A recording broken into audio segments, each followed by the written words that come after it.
చంద్రబాబు నాయుడు గారిని హైదరాబాద్ని ఎట్లయితే ప్లాన్ చేశారో ఆ అప్రోచ్ తీసుకుని best in class world class planning చేయాలి. ఒక పక్కన విశాఖపట్నంలో, అమరావతి ఈ రీజన్ రెండోది, మూడోది రాయలసీమ ఎకనామిక్ కారిడార్. ఇట్లా 3 స్పెసిఫిక్ ఎకనామిక్ కారిడార్స్ చేయాలనేది గౌరవ ముఖ్యమంత్రి గారు నిన్న ఆయనతో తిరిగి వచ్చినప్పుడు కూడా ఆయన చాలా క్లారిటీ ఇచ్చారు. ఇంతేకాకుండా మీరు చూస్తే స్పీడ్ ఆఫ్ డూయింగ్ బిజినెస్లో ఈరోజు ఆంధ్ర రాష్ట్రం నంబర్ 1గా నిలబడుతుంది. మేము ఎంఓయూల పైన కూడా సంతకాలు పెట్టట్లేదు, మేము టైం వేస్ట్ చేస్తున్నాం, మేము ఇమీడియట్గా ఎగ్జిక్యూషన్కి వెళ్తున్నాం.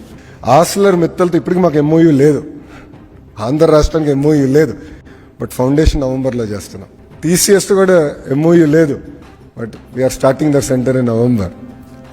ఎంఓయూలు పిచ్చి కాదు, ఎగ్జిక్యూషన్ ఎగ్జిక్యూషన్ ఎగ్జిక్యూషన్ సింగిల్ ఫోకస్తో మేము పనిచేస్తున్నాం.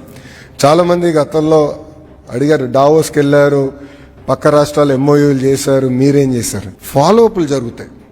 డావోస్లో గూగుల్ క్లౌడ్ CEO కురియన్ గారిని గౌరవ ముఖ్యమంత్రి గారు అక్కడ కలుస్తాం జరిగింది. ఫాలో అప్ మీటింగ్ చేసి ఎంతవరకు వచ్చింది అన్ని డిస్కస్ చేశాం.